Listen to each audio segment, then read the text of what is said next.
సామాజిక బాధ్యత. మనం డబ్బులు ఇచ్చి వాళ్ళకి జీతాలు ఇచ్చి సంఘటితంగా ఒక వ్యవస్థను ఏర్పాటు చేసి సమాజాన్ని బాగు చేయండి, మేమందరం మా పనుల్లో మేము ఉంటాం కాబట్టి మేమందరం పన్నులు కట్టి మీకు ఉద్యోగాలు అప్పగిస్తున్నాము, మీరు మీ ఉద్యోగాలు సవ్యంగా చెయ్యండి అని చెప్పేసి రాజకీయ నాయకుల చేతిలో అధికారం పెడితే వాళ్ళు చేసింది ఏంటో తెలుసా? వాళ్ళ ఆస్తులు పెంచుకోవడం, మన అప్పులు పెంచడం.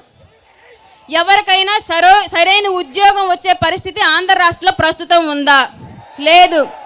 మరి ఎంతోమంది వాళ్ళ ఉద్యోగాన్ని వాళ్ళు సవ్యంగా నెరవేరుస్తూ ఉంటే రాజకీయ నాయకులకు మాత్రమే ఎందుకు మనం విగ్రహాలు పెడుతున్నాం? వాళ్ళు ఉద్యోగులే కదా, మనందరం వాళ్ళకు ఒక అవకాశం, ఉద్యోగాన్ని అప్పచెప్పి వాళ్ళ కుటుంబాలని బాగు చేసడానికి మనం ఒక అవకాశం కల్పించాం.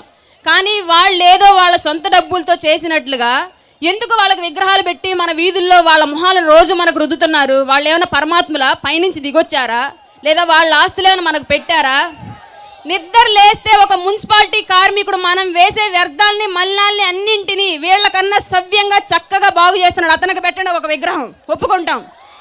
ఆర్మీలో మా అందరి ప్రాణాల కోసం, మా అందరి కుటుంబాల కోసం వాళ్ళ ప్రాణ త్యాగాలు చేసి రోజు ఎక్కడో ఒక చోట ఎవరో ఒక ఆర్మీ జవాన్ ప్రాణాలు పోగొట్టుకుంటున్నాడు, వాళ్ళకు పెట్టండి వీధి వీధి విగ్రహాలు, ఒప్పుకుంటాం. వీళ్ళు ఏం చేశారని వీళ్ళ విగ్రహాలు మనకి అంటే, వీళ్ళు ఒక కుల వ్యవస్థను ఏర్పాటు చేసుకొని వీళ్ళ కుటుంబాలని వ్యాపారవేత్తలుగా, రాజకీయంగా అన్ని విధాలుగా ఎదిగి ఒక ఊర్లో ఒక బలమైన సామాజిక వర్గంగా వీళ్ళే ఎదిగి వీళ్ళు మహానాయకులు అని చెప్తే మనంతా ఒప్పుకోవాలా?